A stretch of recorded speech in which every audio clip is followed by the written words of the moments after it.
Hey, what is up everyone? Here's how to create a personal AI assistant. So the personal assistant that we're going to be using for today is Voilà. So you can go ahead to this particular link here. It's getvoila.ai. Once you are here, you're going to go ahead and click try Voilà. It's free. And then you're going to continue with Google. So I'm just going to go ahead and sign in real quick. And then we're going to go ahead and add it to our Chrome. All right, click add to Chrome, add extension, and it is right here. All right, there you go. As you can see, we are now ready. So what I'm going to do is basically click Control M. There you go.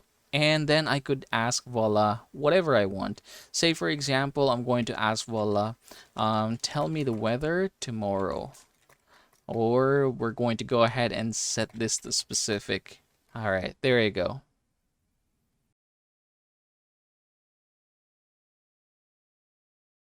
All right, there you go. As you can see, we have gotten this particular result and it's actually very easy. We can also use voice input if we want to. Say, for example, I'm going to go ahead and use this one. Give me the recipe of the Filipino spaghetti.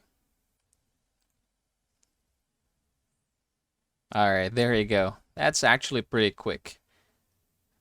And yep, that's how you're going to do it. Congratulations, everybody. Now you have your own personal AI assistant. Should you wish to see more videos like this, go ahead and hit the like and subscribe button down below.